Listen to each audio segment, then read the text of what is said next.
Chers amis astronomes, bonjour, bienvenue sur la chaîne Fred l'Astronome. Je suis Frédéric Bertoni et j'espère que vous allez bien.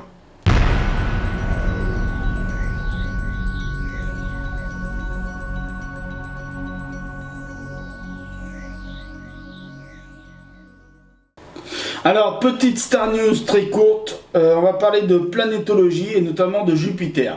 Ils ont fait une découverte sur Jupiter, je vais vous en parler, je vais vous lire l'article et je vous dirai un peu ce que j'en pense moi à la fin de la lecture de l'article. Alors, Jupiter possède 3 pôles magnétiques. Sur Jupiter, les boussoles n'indiquent pas forcément le nord car le champ magnétique de la géante présente un 3e pôle, à l'équateur. C'est ce qu'a découvert Kimberly Moore à Howard grâce aux données de la sonde Juno qui orbite autour de Jupiter. Aucun modèle ne prédisait ça, assure-t-elle.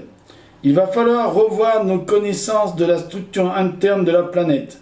On pensait que le champ magnétique naissait dans la couche d'hydrogène métallique qui s'étend à partir de son noyau sur 60 000 km d'épaisseur. C'est le cas, mais quelque chose d'autre génère une composante non dipolaire dans l'hémisphère nord, qui fait apparaître ce 3e pôle.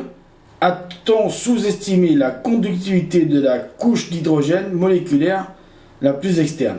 Ce 3e pôle est dû à des gouttes de pluie d'hélium à l'interface avec la couche inférieure, ou au noyau rocheux qui se dissout dans les couches supérieures engendrant des mouvements d'hydrogène métallique. Les nouvelles orbites de Juno aideront à départager ces pistes et à identifier la source de ce que les chercheurs appellent la grande tache bleue. Il faut bien comprendre une chose, c'est vrai qu'on a découvert pas mal de choses sur notre système solaire, on connaît pas mal de choses du système solaire, mais on ne sait pas tout.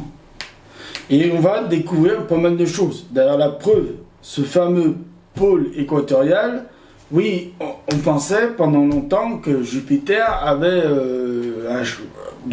un champ magnétique comme beaucoup de planètes du système solaire, dont la Terre, mais on pensait qu'il y avait un pôle nord et un pôle sud, point barre.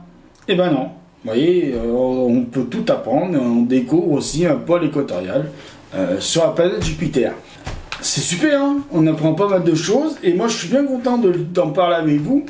D'ailleurs, dites-moi ce que vous en pensez, vous.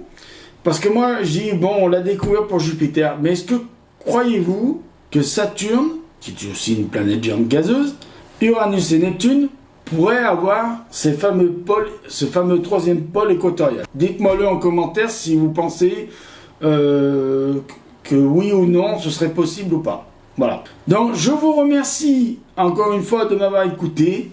C'était une très courte Star News. Je vous dis, prenez soin de vous, mettez l'œil à l'oculaire. Bon ciel, ciao, merci d'être toujours aussi nombreux de m'écouter, de vous abonner, de mettre des pouces, de mettre ce que vous voulez, des commentaires, je vous en remercie. Voilà, je vous dis ciao, à plus pour de nouvelles vidéos.